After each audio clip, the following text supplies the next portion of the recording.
People ask all the time, what specifically are you worried about? Is it like a vulnerability? Is it malware? It's kind of all of the above. It's malware, vulnerabilities, they're all interdependent. I mean, when you teach this sort of thing at a graduate level, I teach at NYU, Stevens, I'm at Johns Hopkins, a bunch of different places. I sort of overdo the academic thing. But when you're helping graduate students understand these different components of cybersecurity, first thing they learn, first thing they get, is the interdependency between a weakness in software, an attack technique, a vulnerability that might sit on a device, whether it's hardware, software, whatever. They're all interdependent. So what you need to do is take a holistic view. You need to think end to end about how a system may or may not have weaknesses. There might be weaknesses in the way human beings are interacting with technology. There might be weaknesses in the operating system that drives the technology. There might be weaknesses in some interface to another network or another piece of equipment. All these things are called sort of attack vectors or surface vectors for cyber attacks. So I think when you think about mobility, security, or any aspect of modern cybersecurity, you need to think of it holistically and think of all those different components as being interdependent.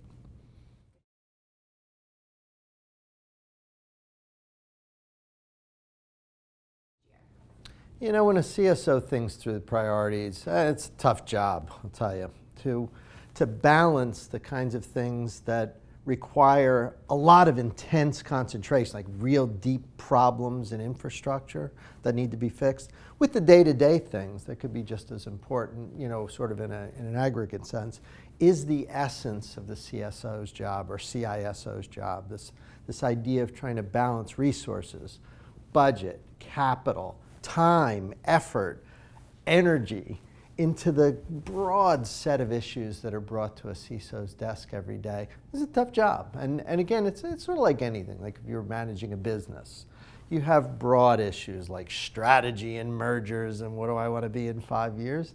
And you also have day-to-day issues like making payroll and paying your bills and so on and dealing with problems that come up every day. Same thing for CISOs. So when you see these consequential threats, things like Pegasus, they tend to be more broad because you're not going to go stop your business tomorrow or get rid of all your mobiles or do something rash.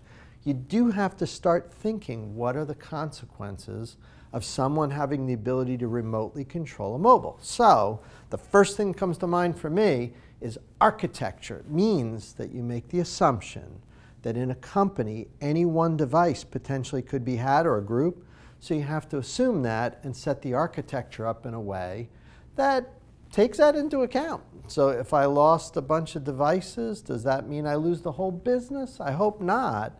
And if it is, you have the wrong architecture. And to date, we've had these perimeter architectures where you're like inside the firewall, and that's the worst architecture you can have in 2017. You're so much better off scattering things, virtualizing them, and using your mobile to hit things that are often cloud workloads. So I think that's kind of the thought process as we see these issues. The big consequential ones tend to drive broader architectural decisions, and the little ones like, oh my gosh, we have a new vulnerability we need to patch, may not be a big deal, but it could cause work this afternoon for your team.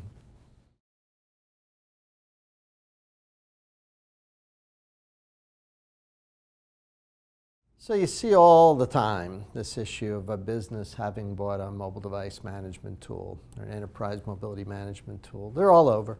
And they're good tools. I mean, if you want to keep track of your mobiles, then duh, that's the thing to do. You go buy one of these, and it helps you manage. It's a perfectly reasonable decision for a CIO, or sometimes it's not even the CIO. It could be just at a working level. Someone decides you need MDM, and you buy it, and it's great. It really helps you manage the mobiles. The problem is that a lot of people realized, say 2-3 years ago, after they'd have already bought their MDM, that maybe we should be thinking about mobile security as well. And usually they find that the thing they bought to buy to do mobile device management, it may have some features in there, but you didn't really buy it for that reason. It's like you bought a Hyundai and then you realize you need a truck. Well, I guess I could sort of use the Hyundai as a truck, but you look at it and you realize that's not really why I bought it. That wasn't the purpose. I think that's pretty typical right now. I think a lot of CISOs are kind of looking at the investment that's been made over the last few years and have to make the determination. Do I augment my MDM? Do I replace it? Do I do things next to it? Do I have something totally different? Do I use cloud-based solutions? There's a lot of deep thought, architectural thought going into the proper source selection and integration of some sort of mobile security at the enterprise. But I would say, whatever you do, if you're watching this note, don't throw the baby out with the bathwater. Like, MDMs are good, and you want to keep them. That's absolutely essential. You probably have a dozen audits that are reliant on a working mobile device management system.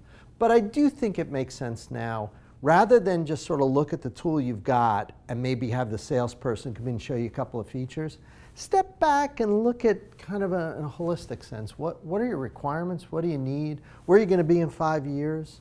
And I think you might make a better decision about how you're going to stop mobile threats in the enterprise.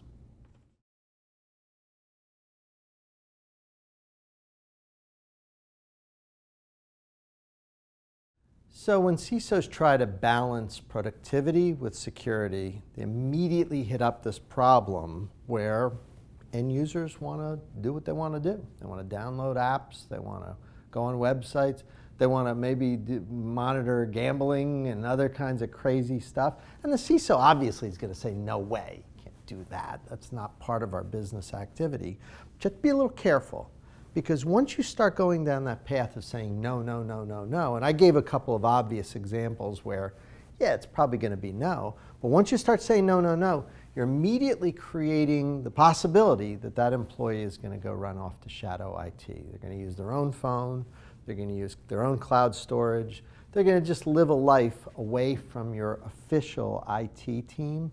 So you have to be very careful saying no all the time. You need to think through a good balance of making sure they're doing things on their mobile phone that are more or less business appropriate, but also providing a little bit of rope so that maybe people don't have to carry two phones around, or might be able to have a little bit more comfortable existence using their mobile in a business environment.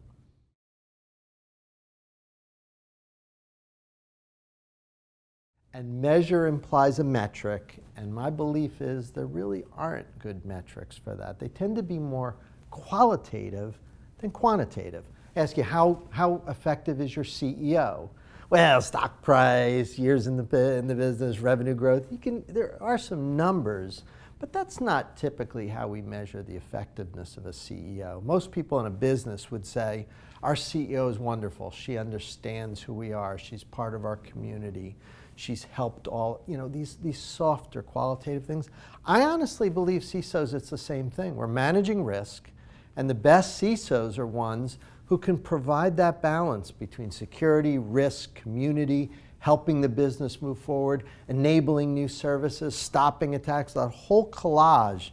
I don't think we do it justice by trying to attach some sort of a number or metric to that.